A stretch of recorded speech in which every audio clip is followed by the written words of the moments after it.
He's a dandy whitetail. Nice big 5-point. I can get in on him. Where did we ever get the idea that hunting from a tree stand is the only way to get a big whitetail? And what price do you have to pay for success? Have you ever sat in a tree stand in numbing cold, boredom for hours and hours and hours, just hoping that a deer will come by your tree stand? Listen, I'm not trying to tell you that tree stand hunting is not good. It's a good way to get whitetails sometimes. But I'm trying to tell you that there are alternative methods to hunting whitetails. In this video, you're going to learn how to successfully hunt whitetails still hunting, stalking, and ambush, using blinds, things like that. When you get done, you're going to be able to hunt a whitetail no matter what conditions you get in. Remember, we're not putting down tree stands. This remains an effective hunting method for harvesting whitetails.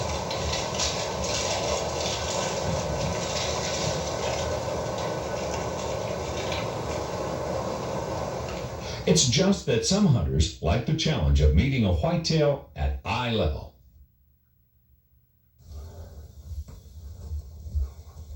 Oh, that looks like a good place. Trail going into a thicket.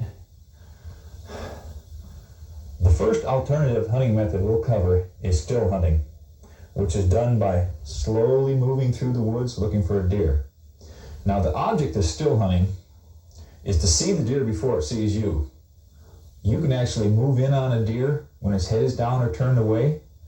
You're watching it. If it picks its head up, looks your way, you can just freeze using good camo. It won't even know you're there. There are certain basics for successful still hunting. Let's take a look at them.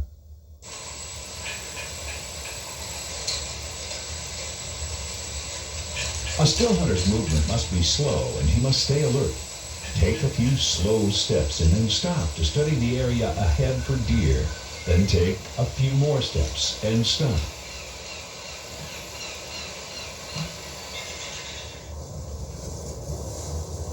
Your movement should be slow, smooth, and quiet. Avoid quick, jerky movement that any deer would spot. And when you move, make your steps more of a flowing motion that blends in with the movement of the leaves blowing in the wind.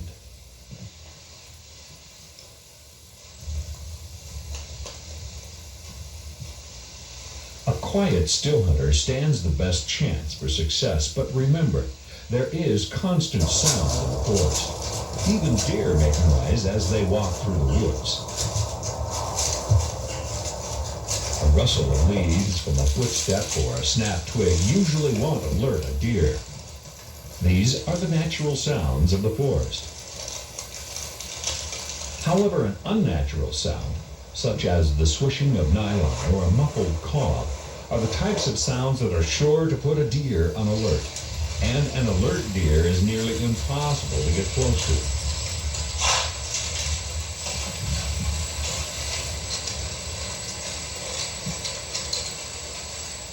One of the biggest mistakes a beginning still hunter makes is spending too much time looking down on the ground to avoid stepping on branches and making noise.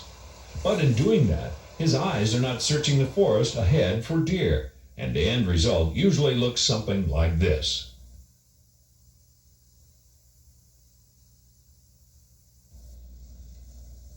Practice glancing at the forest floor to observe where your next few steps will take you. Memorize where the forest debris lies, and then take a few slow steps while looking ahead for deer. You'll be surprised how quickly you'll pick up the knack of sidestepping noisy limbs because you've memorized your approach. The eyes of the still hunter are his greatest weapon. When they do their job, an exciting encounter is sure to follow.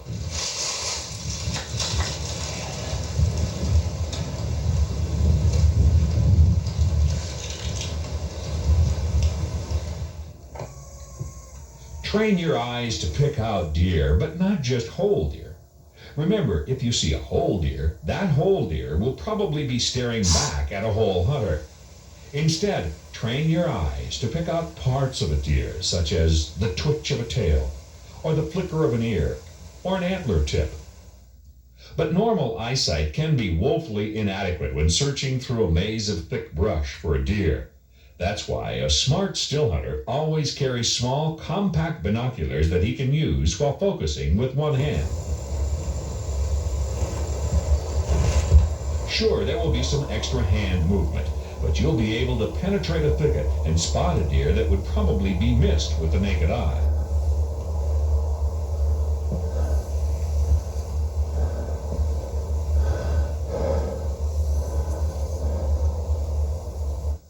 One of the greatest enemies of the still hunter is human odor. Always be aware of the wind direction because the keen nose of a whitetail can pick up the scent of a hunter from 100 yards or more. Try to hunt with the wind in your face so that the breeze will be blowing from the deer to you. Unfortunately, the wind may swirl or change direction at any time. That's why a smart bow hunter should consider using a cover scent or odor eliminator to tip the odds in his favor. Use the best scent control, and then as a further precaution, hunt downwind from these whitetails because it's the only way you're going to get close to them. Still hunting is best when the forest is open enough to see game ahead, but with enough trees and brush to break up the hunter's outline. Let's see what happens as Mike moves along a low ridge in an oak forest that affords ideal still hunting cover.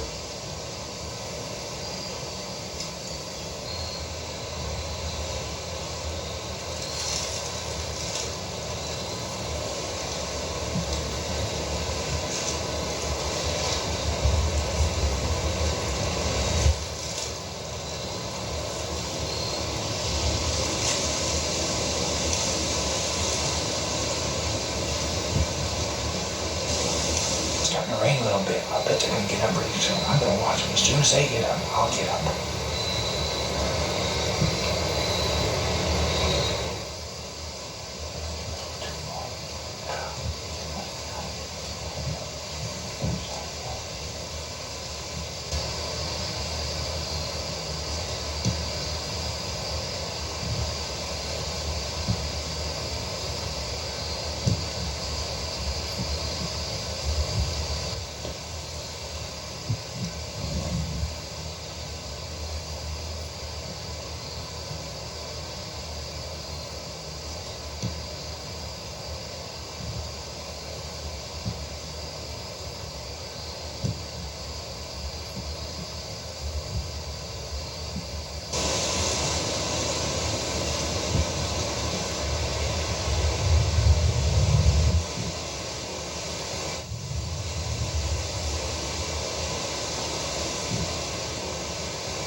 Got 6 eyes watching that doe saw me. 3 of them just went over the ridge. Wow, that was beautiful. 3 o'clock in the afternoon. I was supposed to be able to sit here in the eastern hardwoods. Great. Passed up the fluky. Passed up the doe. I wanted the 3-point. Instead, I forgot it was a 30-yard shot, quartering through a little bit of brush. Didn't take it. This right where they're bedded. I saw some back on the other ridge, probably 50 yards away. That's class of one of the blocks. Right up here. Never saw me. It's really subtle. To be hunkered down 20 yards away from 3 deer, whitetails.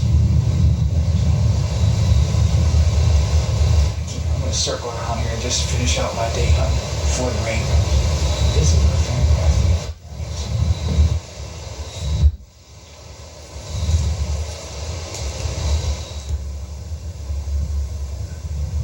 There are times when a still hunter can get close to a buck even though the woods lack cover. In this situation, a hunter must take advantage of every tree and bush for concealment. Let's see what happens when Mike encounters a spiked buck as he moves through an overgrown field between 2 forests. It's Mike. About 100 yards.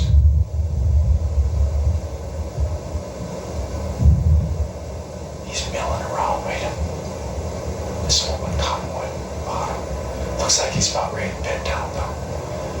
There's nowhere to stop, no cover. The only thing is if I can keep the cottonwood between me and him. He's getting ready to bed. I can see him. He's milling. There he goes. He's going down.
got within 30 yards of him. I kept Cottonwood between me and him.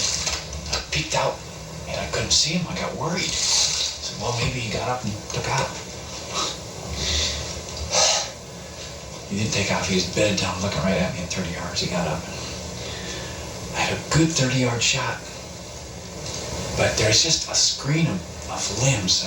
Looked like I could maybe get a little hole through there, but I just decided to pass it up. It was really exciting, especially in these dry cottonwood leaves. I didn't think he'd get that close to a buck.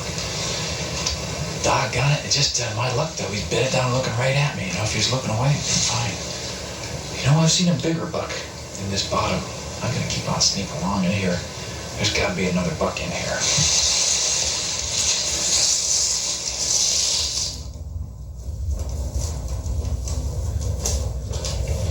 Actually, once you spot a deer out there, your still hunt has ended and the stalk begins. When you see that deer out there, jolt of adrenaline shoots through you and you just tingle with the excitement and anticipation of going one-on-one with one of the wariest animals in the whole world. The stalk is a very special experience.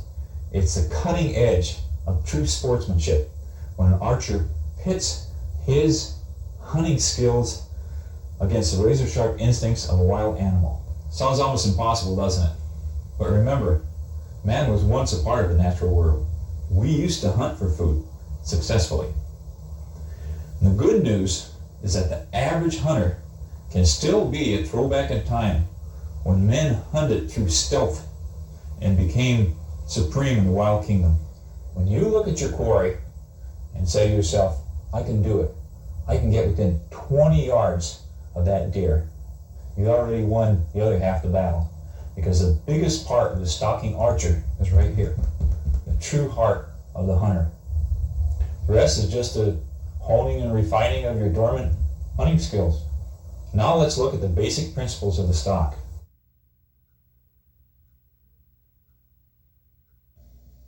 The purpose of stalking is to get within bow range once you've spotted a deer. If a man could make his image disappear, stalking would be simple. Obviously, that's not going to happen, so you must try to expose the very least amount of human form for the game to detect.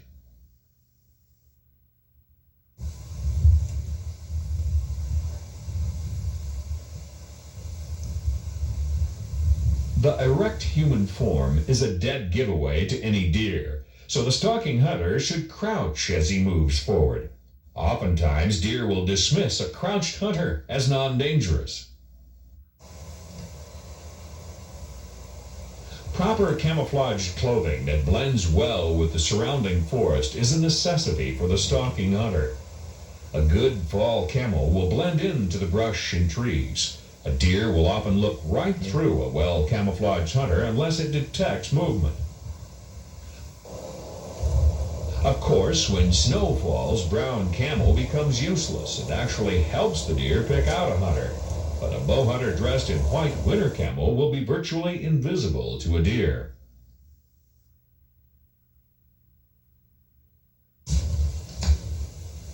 Slow movement is critically important when a stalking bow hunter is getting close to bow range.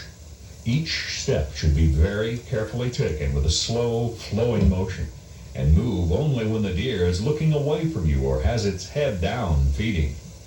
Excess noise at close range is sure to draw a deer's attention, so you should wear a lightweight stalking shoe in warmer weather and a lightweight hiking boot later in the fall. Experienced stalkers often use a soft felt and fleece stalking overshoe that greatly muffles a footfall, even in dry leaves. When stalking, always search the immediate area ahead for cover that you can use to hide behind.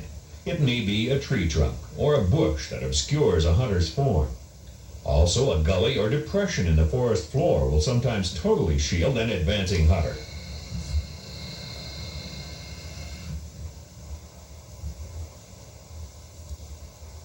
When you approach bow range, bring your bow up in a slow, steady motion. Sometimes an archer must wait for a long time in this position if the deer steps behind an obstruction, so he should use a bow holder or simply stick the tip of his bow into a pocket to avoid arm fatigue. When a shot is presented, a slow, steady pulling motion to full draw is necessary to avoid spooking the deer. Of course, a perfect stalk to within bow range does not necessarily mean a kill is certain. You still have to be able to hit what you're aiming at.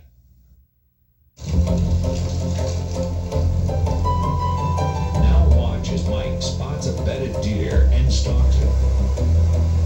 The area lacks stalking cover, so Mike moves very slowly while he is in view of the deer, then moves forward after the big cottonwood tree shields him.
Signals success as he watches the deer go down from the 15-yard shot.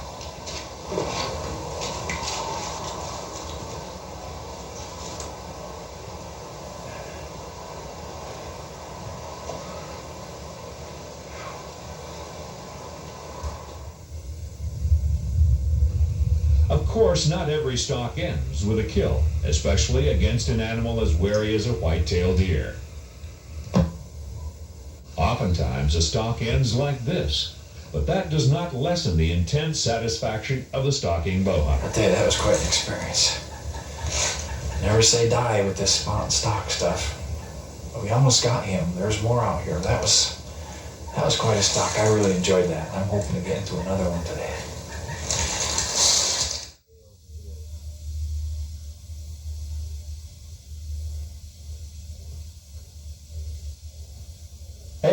Hey, over here, you missed me. Gotcha.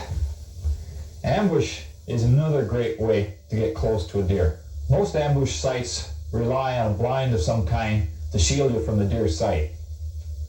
But first, you have to pattern the deer to figure out where they're moving through in the morning and evening. When searching for an ambush site, look for areas where deer are forced to travel due to some type of obstruction. It may be a fence line, or a stream, or a narrow bench. Look for a place where several deer trails intersect or merge into one game trail. This is a perfect location for a ground blind.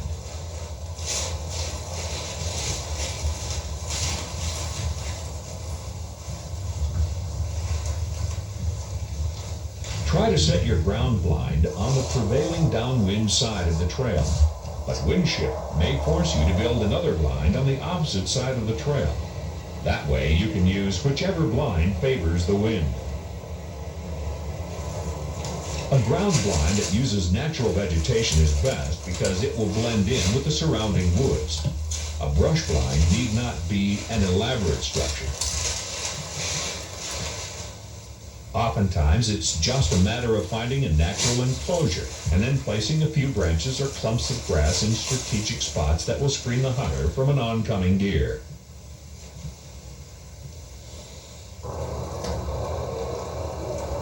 An old fence also makes a good blind when grass is added.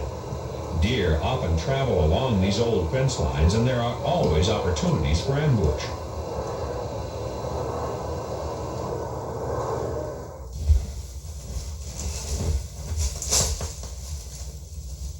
There. What if you find a hot deer trail like this one, run right up this gully, but there's no nearby brush or trees to hide behind for making a blind? Actually, this happens all the time. Whenever I get into a situation where there's no natural cover, I just take a piece of this welded wire, make it a semicircle like that, and just weave grass in it, like this. Once you get it made, just let it sit back about 20, 25 yards from the trail for a couple of days, let the deer get used to it, then you can sneak in there and you'll have a dandy place to hunt from. Then, when this hot spot gets wore out, the deer get accustomed to you, pick it up and move off to another hot spot.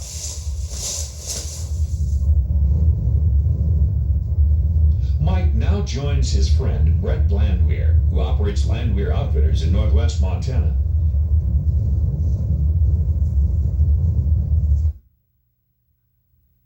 Brett offers trophy antelope, mule deer, and whitetail hunts for both rifle and bow hunters.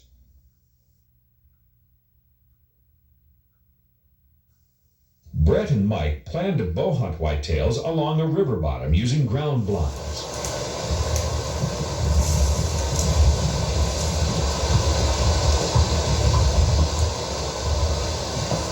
This is a really nice trail system. They're coming out of this river bottom fields. Right up here, some thick stuff and bed down. There really aren't any big trees around here if you want a tree stand. Ground blind work perfect in here. We even have an asphalt funnel in here. They got to get around all this yucky driftwood from the river.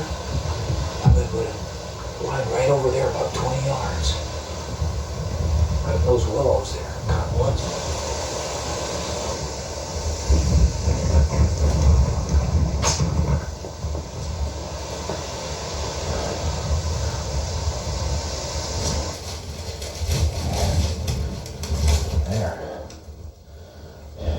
It's an excellent blind.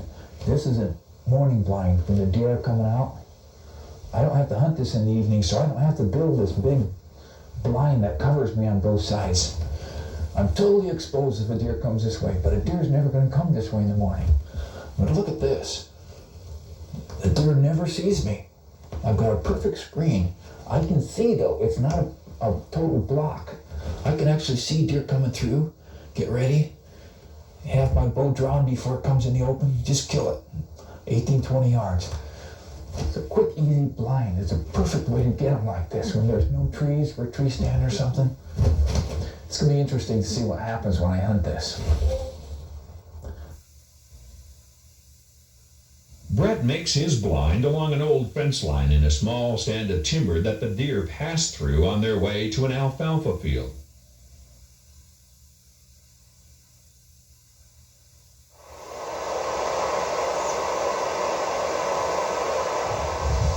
Long before the sun is up, Mike quietly slips into his blind.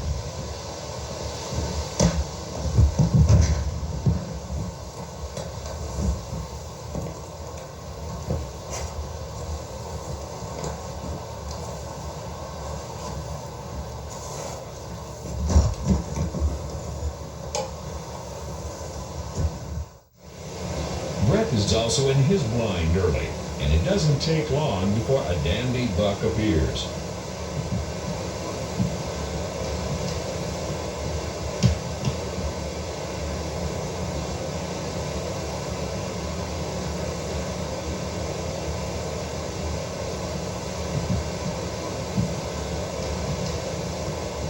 Brett passes up the shot because the buck is just a bit beyond his comfortable shooting range.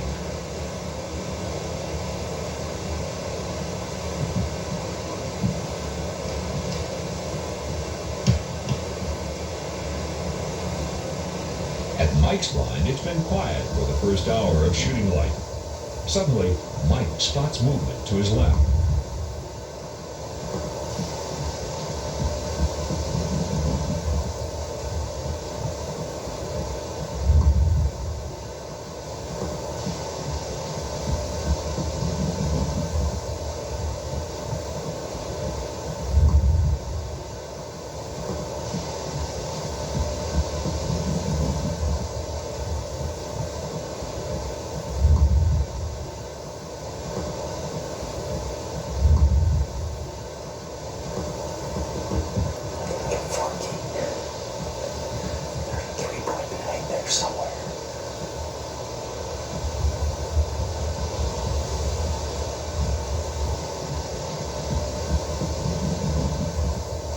Brett's blind, some does feed 30 yards away, unaware of his presence. But a shift in the wind sends the deer scurrying away and ends his morning hunt.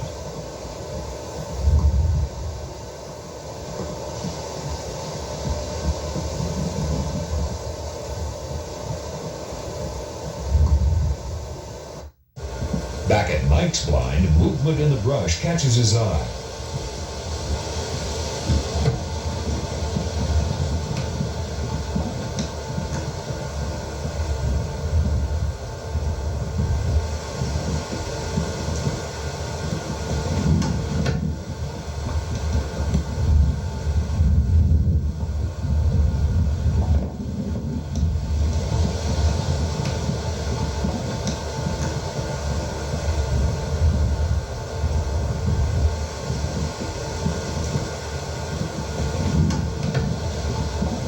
Maybe it had another point that day.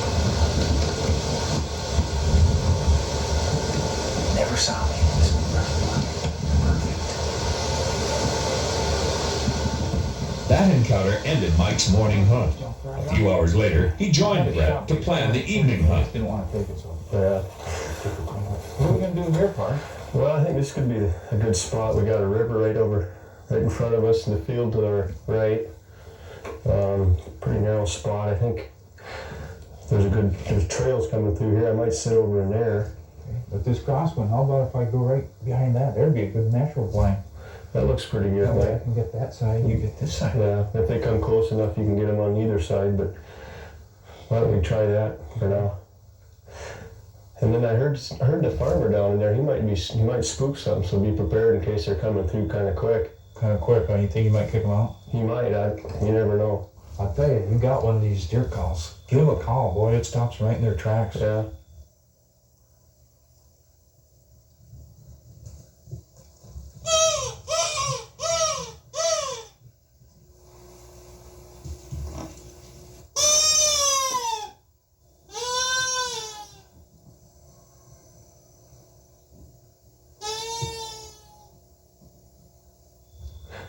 Can work pretty good. Yeah, good. Well, I'm gonna say we don't got a couple hours. I'm gonna get up there and take a couple practice shots. Okay, I'll try it down here. You too.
Did you get him? Did you? Oh, that was exciting. Can you believe how they came in? You stopped him dead in his tracks with that call. I couldn't believe it. I thought you hit him. I heard. I hit it. There's multiple. There's. Well, that's a pretty good red color. Yeah. We found one. He's got to be up here somewhere. Let's keep going. There's some. Yeah.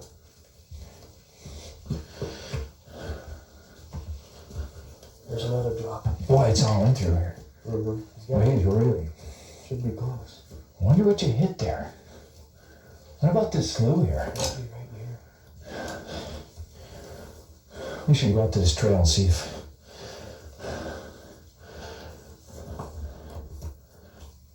I haven't seen any blood for a while, but he's got to be going over towards the slough, Brad. So. Oh, all right. Look at this. Look at this. Hey. All right. There he is. Oh, Good job. you did good, man. Finally, eh? Yeah. Doesn't get much more exciting than getting them right from the ground, does it? What was it you called? Eye level bucks? I love them. Over the next few days, Mike had more exciting hunts with plenty of action. Lots of does and small bucks were within killing range, but Mike held out for a larger buck.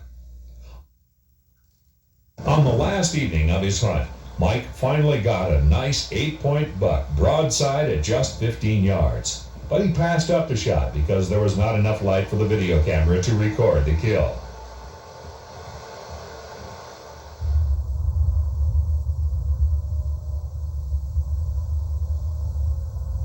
Now that you've learned the secrets of alternative hunting methods, it's time we talked about alternative hunting areas.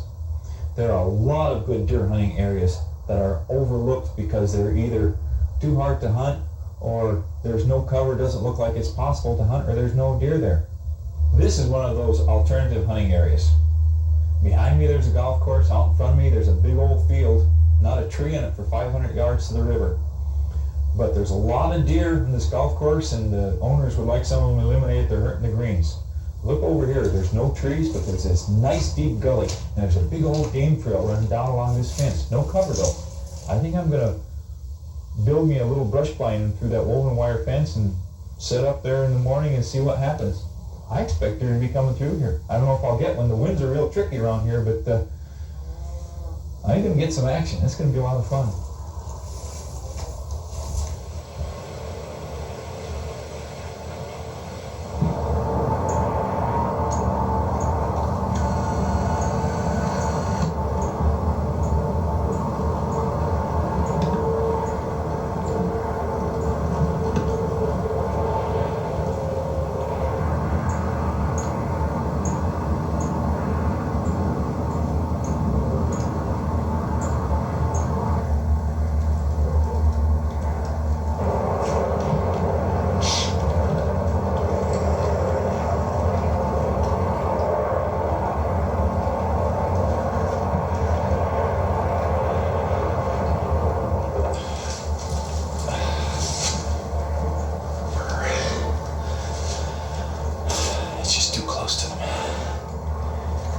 Finally winded me.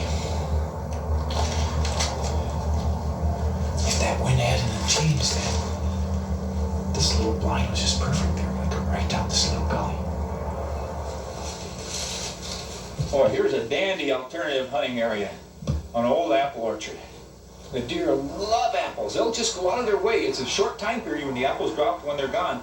But when those apples are down on the ground, the deer just can't stay away. There's deer droppings all over. Look at old apples. Pretty good yet. Look around for old farms, homesteads, places where you can see old apple trees. Plan on hunting them every fall. As soon as the first frost comes, the apples drop. This is a great place to get a deer really quick.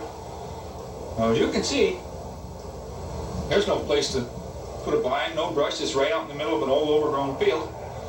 Remember portable blinds? Those things you can just move around? Look what I got over here.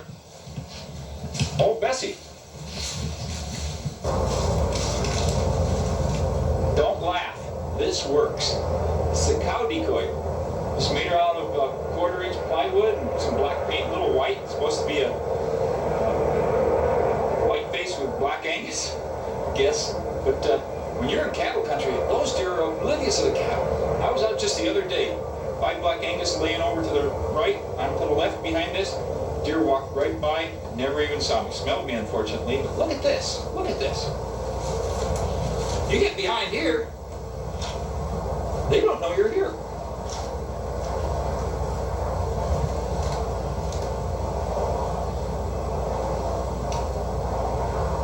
Great, isn't it?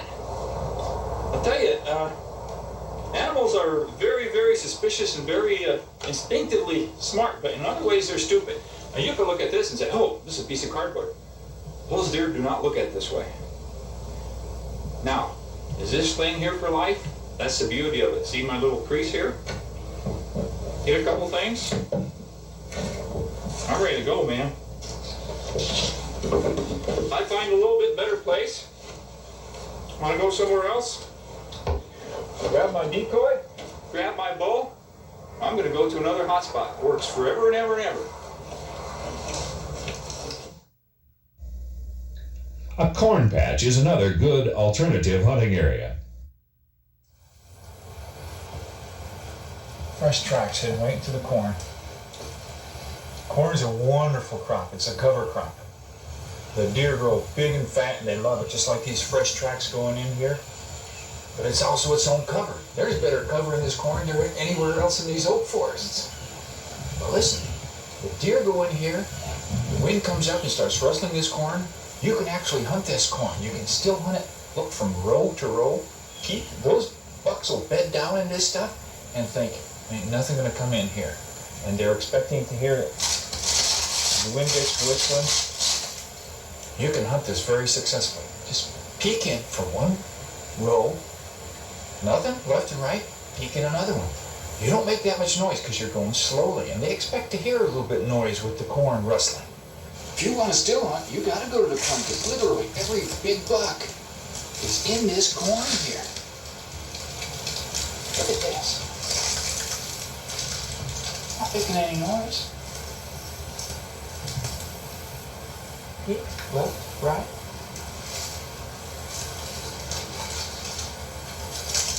Left, right. It's a great way to hunt. A large oak tree that drops its acorns first is also an excellent alternative hunting site. First frost, this oak tree is starting to drop its acorns. Whitetails love it. They'll just flock in for this one because none of the others are dropping them yet. Of course, the leaves are a little crunchy. They're falling. One trick that I've used a lot in the creek bottoms of Pennsylvania, when you get within 100 yards of the tree, that's when it's critical when they're feeding. Clean these leaves out. I'll clean a little path. You don't have to make it bare dirt, but clean the first of the leaves out. Now watch. I'm going to clean out this lane real quick, show you how quick it is, and watch the difference. Listen right now. Pretty crunchy. Just watch this though. It doesn't take much. Just take the worst leaves out. Now, I'm going to walk over that same crunchy spot. Just like on soft tracks. That was the popcorn crunch, remember? Can you move in on there this way now? Now watch, I'm going to leave my crop. Watch the difference. Took about 4 or 5 kicks. You don't have to get in there with a garden hoe or anything. Just get in here and hit. The noisy ones are the ones that are curled up. And the hunts over, you can do this for 150 yards or through your favorite drainage tree farm. Great food source, great hunt. Quieten your path. I'm going to go back here another 150 yards. I'll come right over this ridge. I'll never even one here. One event that greatly improves a still hunter's chances for success is the deer rut. At this time, the normally reclusive whitetail bucks become much more active during daylight hours and are less wary. During the peak of the rut, bucks can be seen chasing does right out in the open in the middle of the day, and this provides a great opportunity for a still hunter to get close. 2 bucks fighting. Boy. Is the rut on or what?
he started coming in.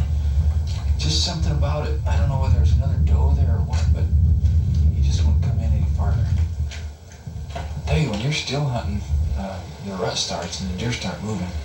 You know, a rattling bag or rattling antlers like these were pretty good. And then just a grunt call. These are not 100%, you know.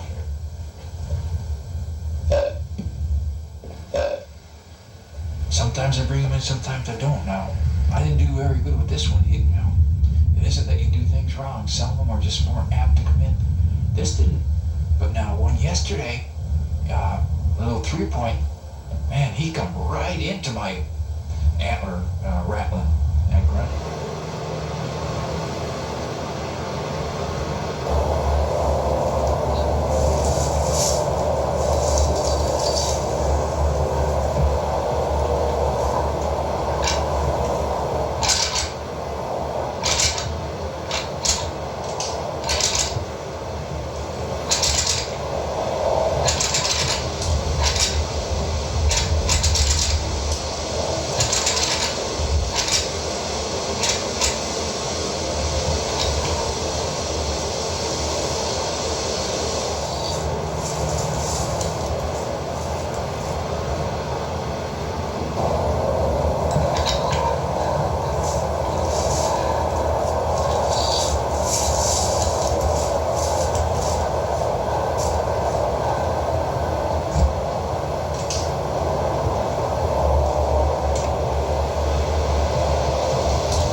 Can't believe it. We rattled him in perfect. There's a little draw here. The last I saw him, he dropped into the little draw on the game trail.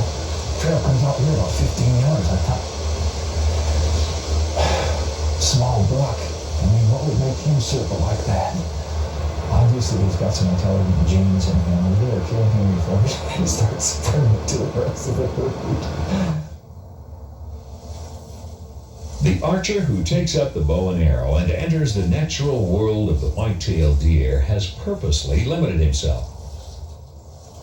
But that's okay, because the heart of the true hunter lies in his willingness to take on the greatest of challenges during the hunt, to push his physical and mental capabilities to their limits, and ultimately to meet his quarry at eye level.